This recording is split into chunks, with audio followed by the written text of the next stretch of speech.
Listo. Como les comentaba, hoy día vamos a empezar con la sesión número 3, en la que principalmente veremos los temas, bueno, ya vamos a empezar con lo que son los modelos constitutivos en sí, ¿no? Vamos a ver los dos modelos constitutivos más simples que se utilizan en el modelamiento numérico, los cuales son el modelo lineal elástico y el modelo de Moore-Coulomb. No, ahora, para el modelo de Moore-Coulomb, ya hemos tenido un primer acercamiento en la clase, en la primera clase, ¿no? Acerca de los criterios de falla de este modelo aplicados a análisis de equilibrio límite, ¿no? Más bien ahí, en el tema del criterio anisotrópico, les debía una explicación porque alguien me había pedido que enseñe cómo utilizar este criterio en el software Slide, ¿ok? Entonces, antes de entrar con la clase, vamos a explicar un poco esto primero. No es un tema más que nada aplicativo para que sepan cómo ingresar estas propiedades al software Slide, ¿no? Este es el Slide 6, eh, pero es aplicable también al Slide 2, que es el más nuevo, es el más reciente, y ahí se pueden ver un poquito mejor los resultados, ¿no? Entonces, es lo primero que vamos a ver ahora, el tema de esta aplicación, ¿no? Del modelo anisotrópico o del criterio anisotrópico en el software Slide. Y vamos a comenzar con una sección, con la misma sección de ejemplo que vimos la clase pasada, ¿no? Es un macizo rocoso en el que se ha proyectado un tajo abierto, ¿no? Este, este macizo rocoso está conformado más que nada por areniscas que son rocas sedimentarias, ¿no? En su mayoría. Y se quiere analizar, bueno, se realizó un análisis probabilístico y además se aplicó el criterio anisotrópico a las capas de arenisca debido a que estas son rocas estratificadas, ¿no? Que presentan esta estratificación que podría presentar anisotropía en la dirección de usamiento de estas discontinuidades. Entonces, de los ensayos que se realizaron, se obtuvieron diferentes materiales, ¿no? Eh, para hacer un poco más simple la explicación, debido a que no tengo disponibles los ensayos ahorita a mano, vamos a explicar en realidad por los tipos de material que tenemos, se divide en tres materiales, ¿no? Vamos a enfocarnos principalmente en la arenisca superficial, ¿no? Que es la arenisca de color naranja, y la cual lo vamos a ingresar en los criterios anisotrópicos, ¿no? En primer lugar, para poder utilizar ese criterio anisotrópico, ¿no? Que se muestra acá como anisotropic strength, debemos crear materiales previos que vamos a utilizar para poder aplicar este criterio, ¿no? Entonces, en el mismo software creamos el material, ¿no? Acá, ¿por qué tengo diferentes grados, bueno, diferentes materiales, ¿no? Con el mismo color que representan esta arenisca? Porque cada uno de ellos representa al material con diferente grado de disturbancia, ¿ok? Como ya han visto en la clase con el ingeniero Felipe, la clase pasada, el criterio de falla de Hoekey-Brown tiene este factor de disturbancia caracterizado como D, ¿no? Que en realidad es un factor que nos indica el grado de fracturamiento, por así decirlo, del material de la roca debido a, por ejemplo, voladuras o a perturbaciones externas que pueden ser aplicadas al macizo rocoso al momento de construir el tajo, al momento de hacer la voladura, y con las mismas interferencias que pueden causar otros procesos aledaños a esta estructura, a esta componente. Entonces, tenemos tres grados de disturbancia en este proyecto, ¿no? Que es 0, 0.7 y 1. Evidentemente, a mayor grado de disturbancia, menor resistencia va a presentar el macizo, ¿no? Y bueno, entonces tenemos que crear estos materiales y además crear lo que sería el, el, este, el material con el que vamos a presentar la anisotropía, ¿no? En este caso, por ejemplo, el material con el que se ha presentado la anisotropía es este material denominado como, denominado como anisotropic strength, que va a estar caracterizado a diferencia del macizo rocoso simplemente con una relación, con un criterio de falla de Moore-Coulomb, con una cohesión y una fricción que van a presentar un envolvente de resistencia menor que la del macizo rocoso, caracterizado con el modelo de Hoekey-Brown generalizado, ¿no? El criterio de falla de Hoekey-Brown generalizado. Entonces, una vez que creemos los dos materiales, pueden ser más, pero en este caso vamos a utilizar dos, vamos a crear otro material que va a tener el tipo de esfuerzos como anisotrópico generalizado. Entonces, es la última opción de la lista que se presenta, ¿no? Seleccionamos este modelo anisotrópico generalizado. ¿Y por qué vamos a seleccionar el generalizado? Porque al generalizado le podemos dar diferentes direcciones y diferentes materiales, diferentes componentes para para el mismo análisis, ¿no?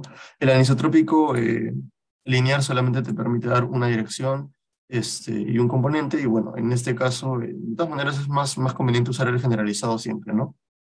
Por más de que sea una sola dirección de anisotropía.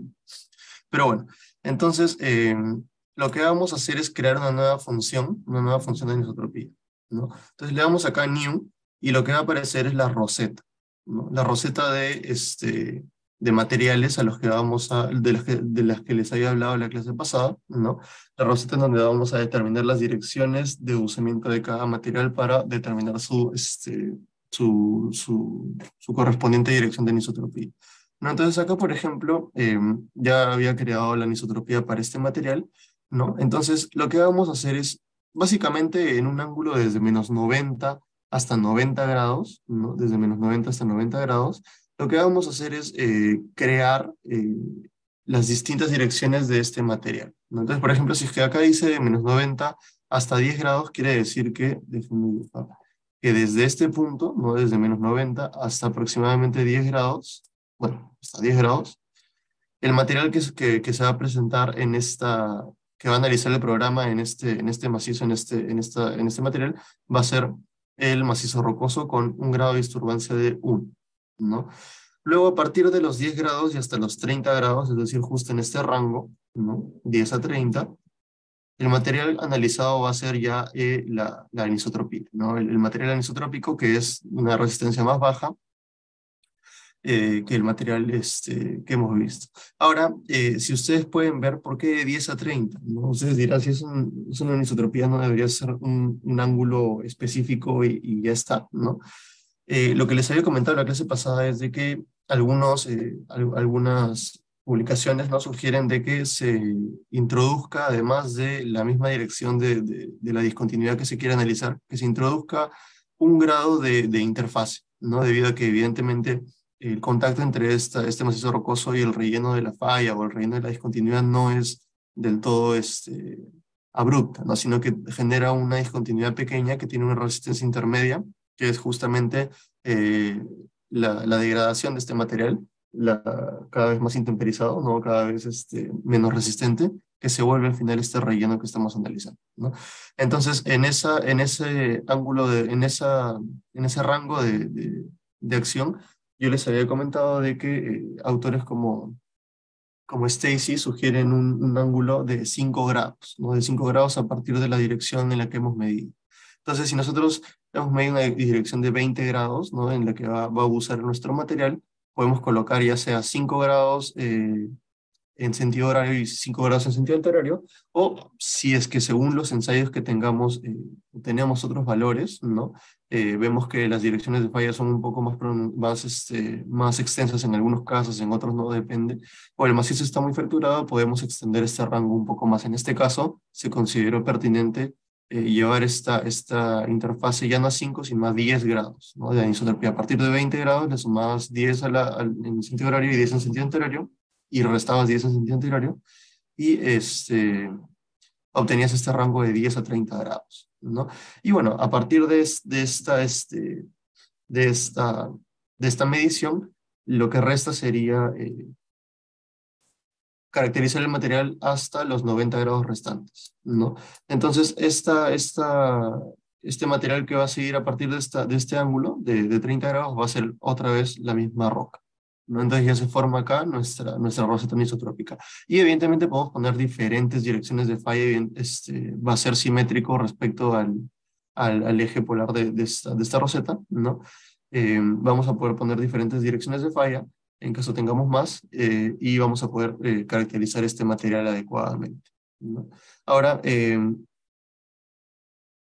como resultado, bueno, acá ya se ha variado un poco. Vamos a ver si...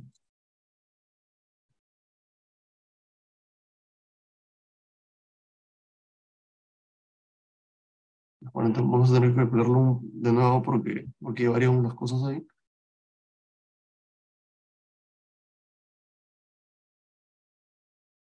Esto sí demora un poco en el cálculo de anisotropía, pero bueno, más que nada era lo que les había mostrado la clase pasada, ¿no? ¿Dónde se encuentra esta clase? Un momento.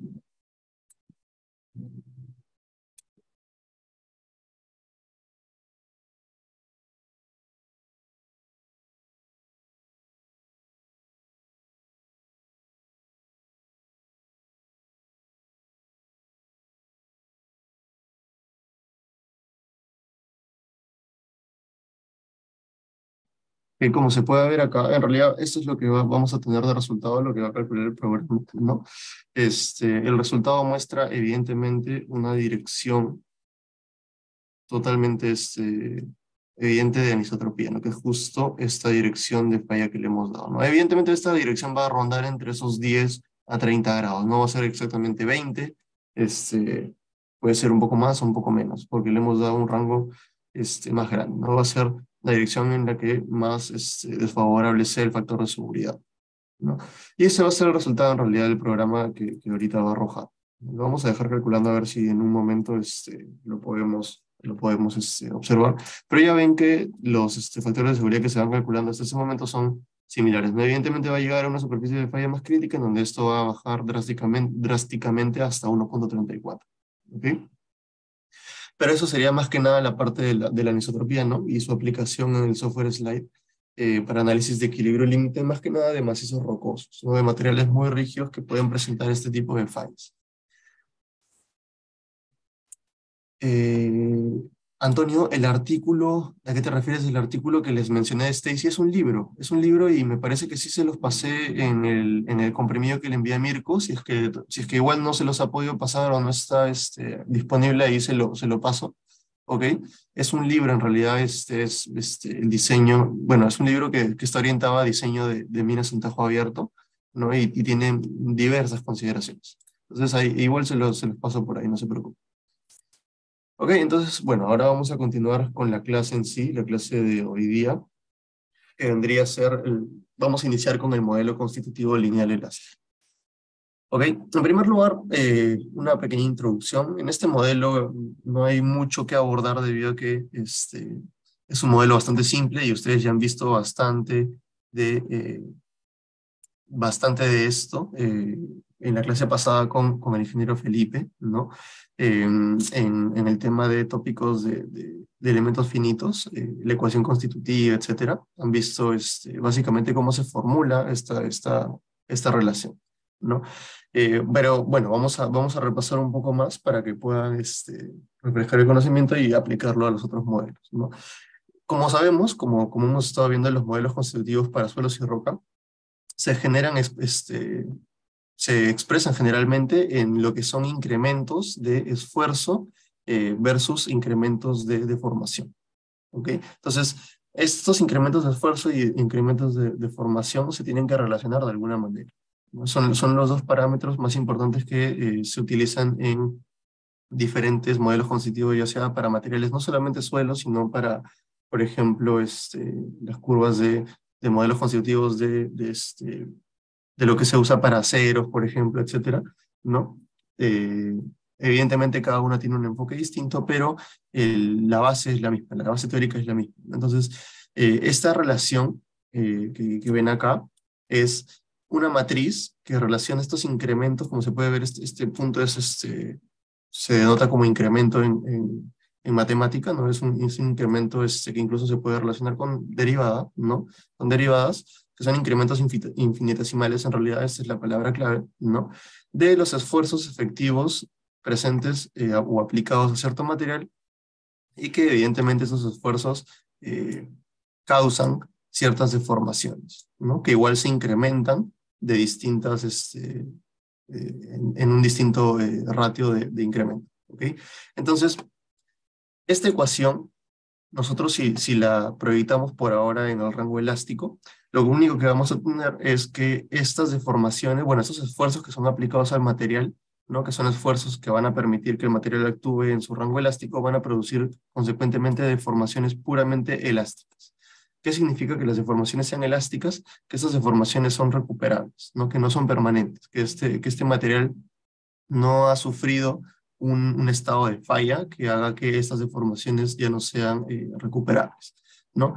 Entonces, para este caso, eh, esta relación presenta lo que sería una matriz constitutiva, ¿no? Que han visto anteriormente, lo que sería la matriz constitutiva elástica, ¿no? Denotada por D sub E, bueno, D elevado a la E, ¿no? Bueno, elástica, eh, que lo que va a hacer es darnos una relación matemática para expresar la rigidez del material, ¿no? Que va a estar presentada para poder soportar estos esfuerzos y que van a conducir a estas deformaciones elásticas, que también posteriormente vamos a ver que esta misma relación se puede extender al rango plástico, ¿no? Para caracterizar también deformaciones plásticas, ¿no? Entonces, esta matriz constitutiva que ya han visto anteriormente, eh, se puede expresar bajo distintas maneras, ¿no? Además de que, bueno, estos modelos constitutivos generalmente presentan lo que sería una formulación en un estado de esfuerzos efectivos, ¿no? Un estado de esfuerzos efectivos, ¿por qué? Porque la presión de poros ya está incluida implícitamente en esta relación, ¿no? Recuerden que cuando vimos los ensayos de laboratorio, el calcular los esfuerzos totales de un material y luego restar la presión de poros, ya tenemos un estado de esfuerzos efectivo. Por lo tanto, tenemos que, si tenemos estas dos variables, podemos tener un comportamiento más general del material. ¿Ok? Entonces, como les había comentado, este es el modelo constitutivo más simple, porque las relaciones matemáticas para llegar a estas ecuaciones lineales son mucho más simples que las ecuaciones de la plasticidad, ¿no? Esta matriz constitutiva se puede expresar enteramente con la relación, o bueno, la ley generalizada de Hooke, ¿no? Que es también bastante empleada en muchos otros campos, como la resistencia de materiales, etcétera, y que, bueno, se presenta de esta manera. Esta es la ley generalizada de Hooke, extendiendo hasta acá, ¿no? La ley generalizada de Hooke para un estado de deformación plana, ¿ok? Ya en la clase pasada también he visto que pudieron observar las definiciones de deformación plana y esfuerzo plano, ¿no? Que en realidad, cuando evidentemente nosotros vivimos en un mundo tridimensional, el estado de esfuerzos nunca va a ser idealmente deformación plana o esfuerzo plano. Sin embargo, las dimensiones de ciertas estructuras que queramos analizar pueden permitirnos simplificar el problema a un estado bidimensional aplicando los criterios de deformación o esfuerzo plano, sea cual sea el caso, ¿no? Y poder obtener resultados igual de precisos que si aplicáramos un comportamiento tridimensional, ¿no? Que si valoramos un comportamiento tridimensional. Evidentemente esto no sucede en todos los casos, no es en casos específicos. Por ejemplo, en deformación plana lo podemos aplicar para elementos cuyo ancho sea mucho menor que su largo, ¿no? Entonces, por ejemplo, en presas, en donde el largo, la altura de la presa, ¿no? Puede llegar a 100 metros, etcétera, y el largo de la presa podría ser en algunos casos 400, 500, 1 kilómetro, ¿no? Y más, podemos aplicar esta definición bastante, ¿no? Si son presas muy chicas, muy estrechas, en vasos muy estrechos, ¿no? En donde su relación de altura y longitud ya no es tan amplia, entonces, por ejemplo, ahí lo que mandaría sería un comportamiento tridimensional, ya no bidimensional, ¿no? Entonces, ahí se podrían incurrir en errores al analizar este tipo de casos. Y bueno, regresando al tema de la ley de Hooke, ¿no? Al aplicar el estado de esfuerzos, ¿no? En un estado tridimensional tenemos esfuerzos axiales, ¿no? Que actúan en cada una de las direcciones X, Y y Z, y esfuerzos cortantes, ¿no? Los esfuerzos cortantes actúan en los planos perpendiculares a los esfuerzos axiales y también generan deformaciones de tipo cortantes, ¿no? Deformaciones cortantes y deformaciones axiales. Entonces, relacionando todas esta matriz, ¿no? Tenemos la matriz constitutiva elástica, que es la que se presenta para un estado de deformación plana, ¿no? Ojo que esto no aplica a otros estados de deformación, como les digo. Las otras matrices constitutivas son distintas. Sin embargo, en lo que vamos a ver, por ejemplo, en Plaxis, se emplea lo que sería un estado de deformación plana, ¿no? No se emplean estados de esfuerzo plano, esos se emplean en otro software y son en realidad destinados a otro tipo de problemas. En los problemas geotécnicos, ese estado de esfuerzo plano no se va a dar. ¿Okay? Entonces, como estamos en un rango elástico de acción, ¿no? En donde las deformaciones son recuperables y no se genera un estado de falla, los parámetros elásticos, consecuentemente, van a ser constantes por más de que se aumente la deformación dentro de ese mismo rango elástico, ¿no? Entonces, si tenemos un material, como ya hemos visto en los ensayos de laboratorio, en donde al cortar o al identificar el rango elástico de este material, ¿no? Puede ser de 0 a 1% de deformación axial, ¿no? Acá puede estar exagerando, puede ser o subestimando, depende del material, evidentemente 1 o 2% podríamos estar hablando de un rango elástico, incluso menos. Eh, Se ve que evidentemente la curva de esfuerzo de formación, ¿no? Va a tener una tendencia lineal, ¿no? Esta tendencia lineal, recordemos de que la pendiente de esta curva de esfuerzo de formación va a ser el módulo elástico, ¿no? Entonces, el módulo elástico al ser la pendiente de esta curva y al permanecer en un estado lineal, siempre va a ser constante durante toda esta aplicación de carga alrededor de este porcentaje de esfuerzos, ¿no? Y por lo tanto, evidentemente, al aplicar las relaciones elásticas de los materiales, obtenemos que el módulo de corte es consecuentemente también constante, debido a que es una función del módulo elástico con la relación de Poisson, ¿no? Y el módulo volumétrico también va a ser constante, ¿no? Y el módulo edométrico también va a ser constante, ¿no? Entonces, los parámetros elásticos del material en general, cualquier parámetro que se puede evaluar, el módulo también la descarga, recarga, etcétera, va a ser constante, ¿no? Aunque, bueno, el módulo de descarga, recarga en realidad está asociado a ciclos de mayores deformaciones, entonces ese sí podría no ser aplicable acá. Pero por lo menos estos tres de acá sí, y son los que vamos a utilizar para estos casos, ¿no?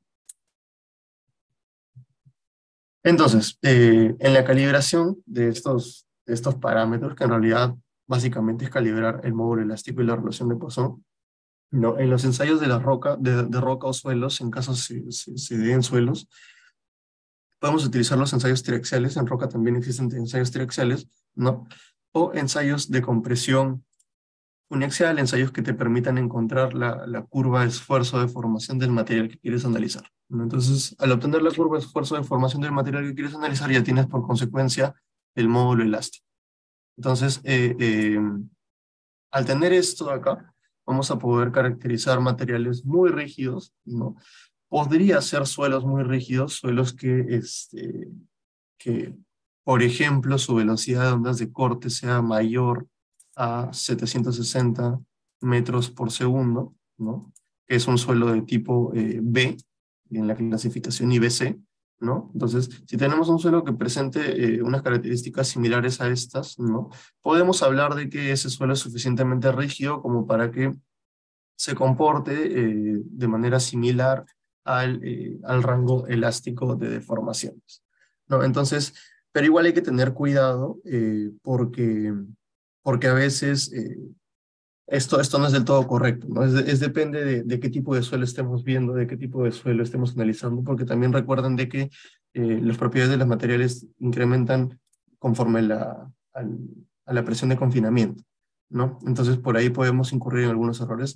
Hay personas que no consideran de que se podría considerar un rango elástico para estas velocidades y no utilizan mayores velocidades, pero de todas maneras es un criterio general, ¿no? Es más que nada por esta clasificación eh, que utiliza este criterio para definir un suelo como roca, ¿no? O un material como roca.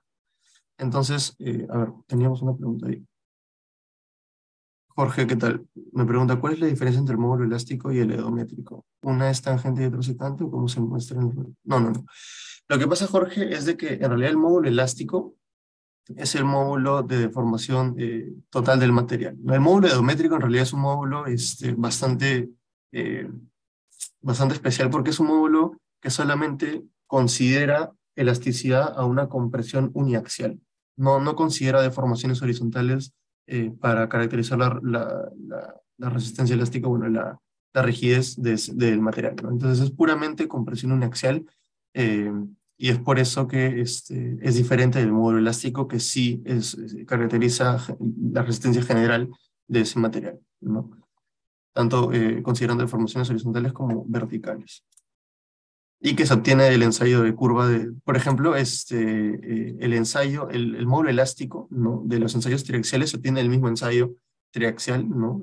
Como vamos a ver en un momento cómo calibrarlo, pero el módulo edométrico es diferente, se tiene que obtener de un ensayo edométrico, ¿no? Que es un ensayo que simula esta condición de pura compresión uniaxial.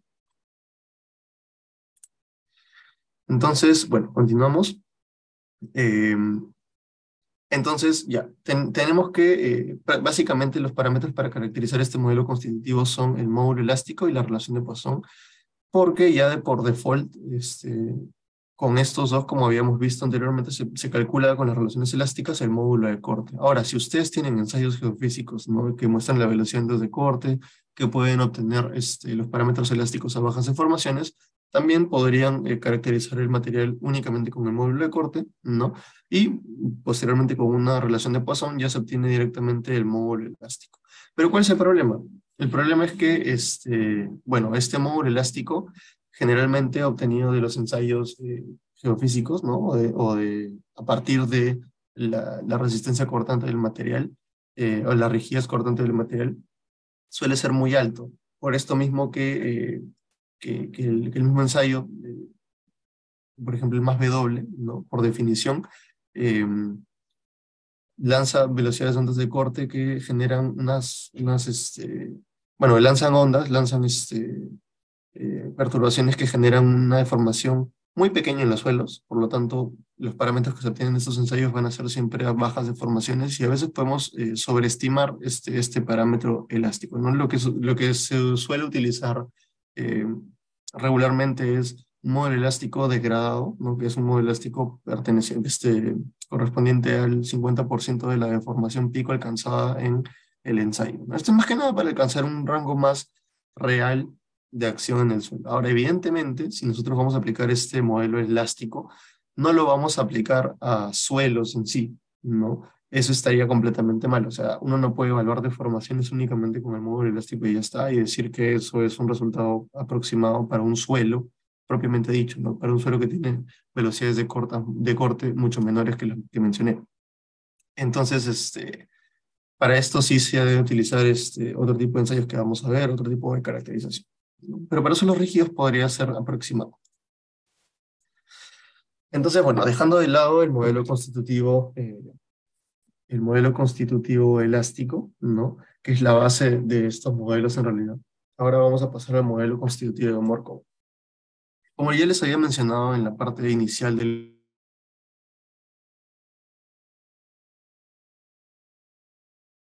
Ah, se desactivó el audio, disculpen. Como ya les había mencionado en la primera clase del curso, este es un modelo de plasticidad perfecta.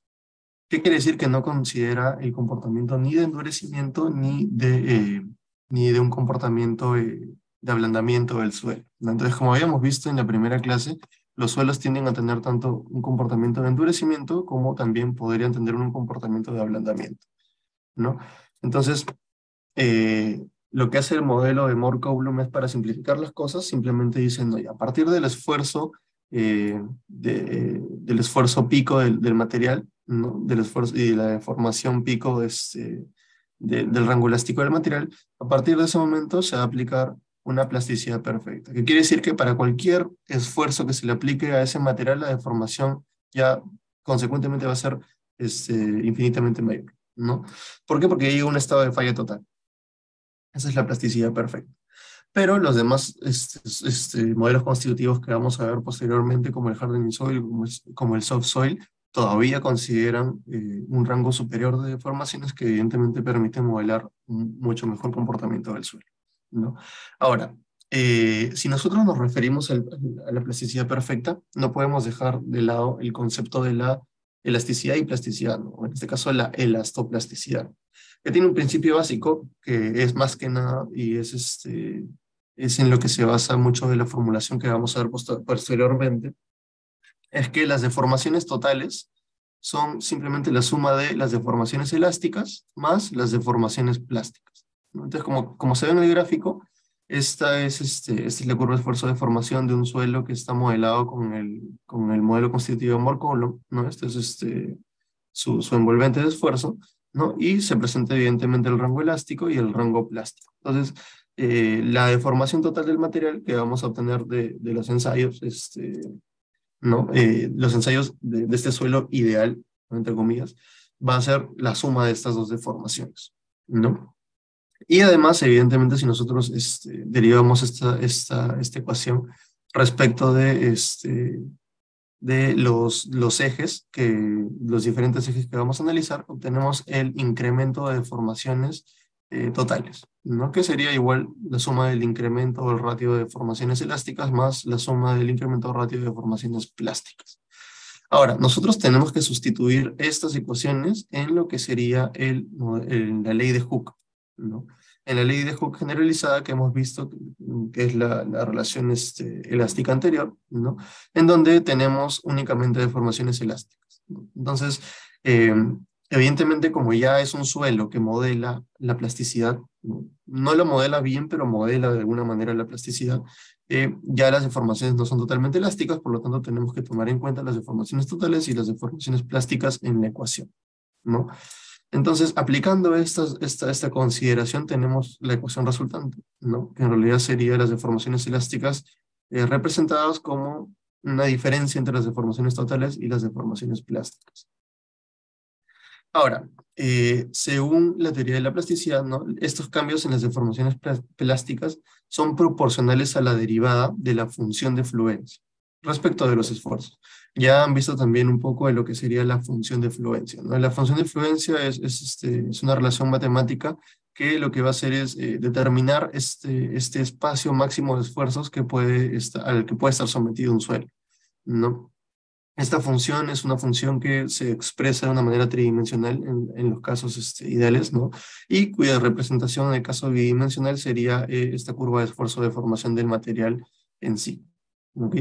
Entonces, esto evidentemente quiere decir de que la variación de las deformaciones plásticas puede ser representada como un vector perpendicular a la superficie de fluencia, ¿no? Entonces acá entramos a dos conceptos que son la plasticidad asociada y la plasticidad no asociada, ¿no? En donde se caracteriza adicionalmente una curva que sería la superficie potencial plástica, ¿ok? Entonces, en lo que sería la plasticidad asociada, ¿no? La plasticidad asociada en representación de una superficie potencial plástica, ¿no? Además le sumamos el comportamiento que nos permite simular la superficie de influencia, ¿no? El estado de esfuerzos, este, que se va a dar a partir de este criterio de falla, ¿no? En este caso el de Moore-Coulomb, que es, como les había mencionado, esta curva de acá, esta curva de acá, pero expresada en un espacio tridimensional, ¿no? Este, si sumamos esos dos conceptos, lo que vamos a obtener en realidad va a ser ya la caracterización del material como modelo constitutivo, ¿no? Sin embargo, si no tomamos en cuenta la acción de esta superficie potencial plástica, lo que vamos a obtener es una sobreestimación de la dilatancia, es decir, que las deformaciones volumétricas de este material van a estar sobreestimadas. Entonces, lo que se hace para poder arreglar esto es justamente introducir este concepto de superficie potencial plástica, ¿no? Que lo que hace es controlar el ratio de cambio de las deformaciones volumétricas en el rango plástico, ¿no? Y con eso ya no se sobreestiman las deformaciones que se van a obtener de esa consideración. Okay, entonces en la parte de abajo se puede ver de que tenemos la definición de la elasticidad y la plasticidad, ¿no? Para poder obtener, bueno, la definición matemática de la elasticidad y la plasticidad para poder caracterizar este modelo constitutivo. Ahora, esto también está presente, por ejemplo, les voy a pasar lo que sería el libro de elementos finitos de Potts y Cederich. Ahí está un poquito extendida la explicación para que se pueda entender un poco mejor, ¿no? Ya que acá ahorita no tenemos mucho tiempo para explicar toda la parte matemática, que sí es un poco más tediosa, es un poco más complicada, ¿no? Tenemos que pasar eso un poco rápido. Y igual les voy a dejar el libro para que puedan darle una leída, igual papers para que puedan estar un poco más al tanto de lo que sería la parte matemática, la formulación del modelo en sí, ¿no? Entonces, eh, bueno, lo que hemos visto anteriormente, ¿no? Es una única formulación, ¿no? Es una única formulación que en realidad simula una superficie contorneada como se menciona acá, pero no cubre una condición múltiple, perdón, no cubre un contorno múltiple de condiciones. Es decir, está representada básicamente de manera bidimensional, ¿no? Entonces, nosotros lo que en realidad tenemos que hacer es agregar superficies potenciales plásticas y superficies de fluencia para poder caracterizar este estado de esfuerzos de una manera tridimensional, ¿no? Entonces, Coiter en realidad extendió la teoría de la plasticidad para poder entender en cuenta más funciones potenciales plásticas, como se muestran en la figura, ¿no? Y poder extenderlas a todo el, a todo el rango de deformaciones plásticas. Ok, entonces esta formulación vamos a agregarle en realidad estas seis funciones adicionales para que podamos expresar todo el modelo constitutivo en un espacio tridimensional, ¿no? Entonces tenemos las ecuaciones que se presentan en la parte izquierda, que son superficies de fluencia caracterizadas en base a los parámetros que ya hemos hablado del modelo de Markov, ¿no? Que son el estado de esfuerzos en las distintas direcciones, ¿no? En la dirección, bueno, acá se presentan como dirección 1, 2 y 3, ¿no?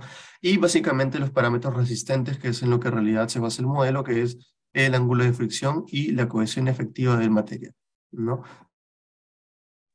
Entonces, ¿por qué estas ecuaciones están superditadas a una igualdad o a una desigualdad que es menor o igual a cero, ¿no? Porque recordemos de que el rango elástico de estas deformaciones, bueno, este modelo constitutivo solamente puede actuar en dos espacios de, de la dimensión, ¿no? Que es en donde esta función es menor a cero, que en realidad va a ser la parte elástica del material.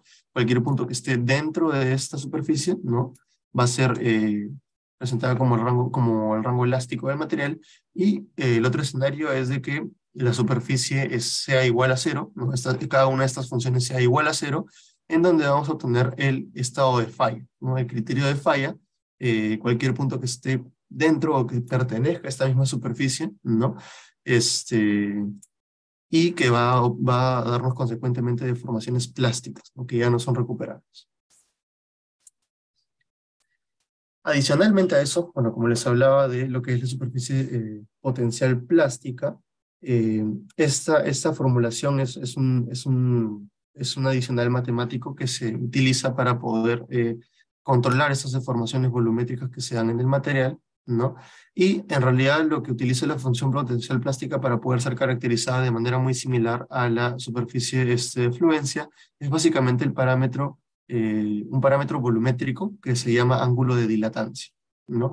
El ángulo de dilatancia está asociado al ángulo de fricción, es en realidad un ángulo que nos va a dar una idea de cuál es el comportamiento del suelo, ¿no? Por ejemplo, para arenas densas, eh, este ángulo de dilatancia va a ser mayor. ¿Por qué? Porque este comportamiento de la arena densa es dilatante, ¿no? Es decir, como ya les había explicado anteriormente, como las partículas de este tipo de suelos están muy cohesionadas, están bastante, bueno, cohesionadas, sino bastante, ocupan casi todos los vacíos del material, ¿no? Al aplicar un esfuerzo cortante a estas partículas, lo que van a hacer es generar más vacíos, ¿no? Generar más vacíos, y va a permitir un incremento del volumen del material. Entonces esto se conoce como comportamiento dilatante.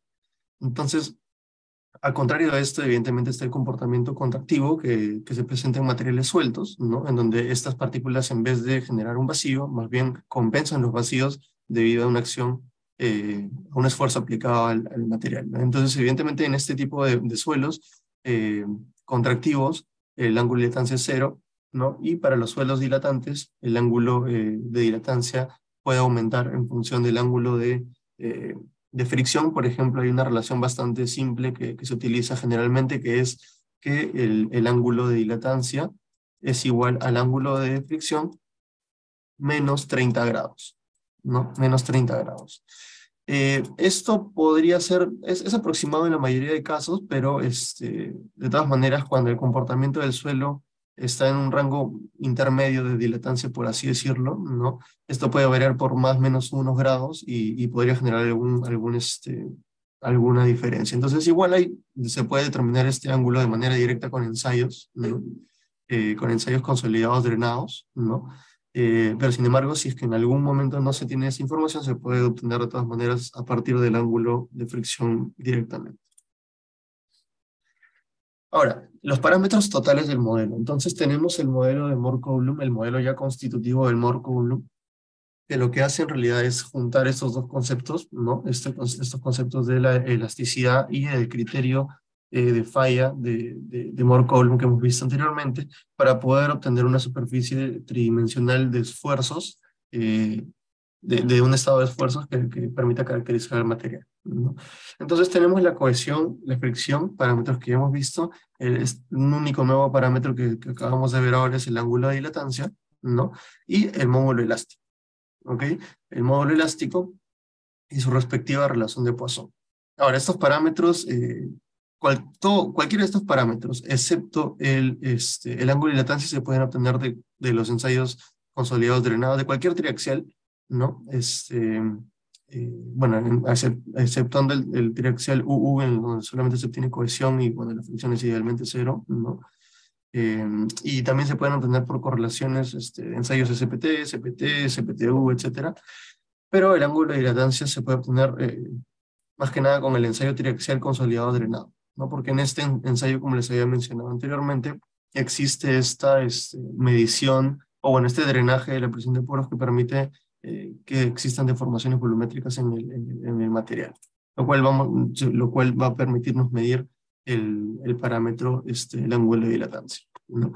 Entonces, ahora como calibración, ¿no? Como teoría de calibración, la cohesión y fricción de un suelo, como ya les había comentado anteriormente, se obtienen más que nada de la trayectoria de esfuerzos del material, ¿no? Ya sea puede ser una trayectoria de esfuerzos efectivos, como se muestra en la parte izquierda, una trayectoria de esfuerzos totales, como se muestra en la parte derecha, ¿no? Y en donde se elige un porcentaje de deformación adecuado para poder caracterizar la curva que une esos puntos y obtener los parámetros de cohesión y fricción correspondientes, ¿no? Ahora, sobre la resistencia no drenada, ya habíamos hablado también. Es una resistencia que más que nada va a suelos cohesivos, suelos que no van a permitir el drenaje de la presión de poros, ¿no? El drenaje a nivel freático, que no van a permitir la disipación de la presión de poros, y para los cuales la resistencia friccionante prácticamente es nula. Ahí solamente se tiene una resistencia en términos de la cohesión, que se representa como SVR, o resistencia no drenada. ¿Ok? Esto se tiene de ensayos triaxiales no consolidados no drenados y o algunos ensayos in situ, y se puede aplicar a estos suelos de tipo arcilloso, como les había mencionado anteriormente. Para el tema del módulo elástico o módulo de Young, esto sí ya viene a ser un parámetro muy básico de calibración, porque lo presenta la mayoría de modelos constitutivos, ¿no? Es un parámetro básico. Esta gráfica que ven acá representa mejor lo que dije hace un momento, ¿no? Nosotros tenemos el módulo de elasticidad a bajas deformaciones, ¿no? Que es lo que caracterizamos como módulo elástico, eh, módulo elástico en el rango elástico, valga la redundancia. Luego tenemos el módulo E50, que es lo que vamos a usar de manera general casi siempre para caracterizar estos modelos constitutivos, ¿no?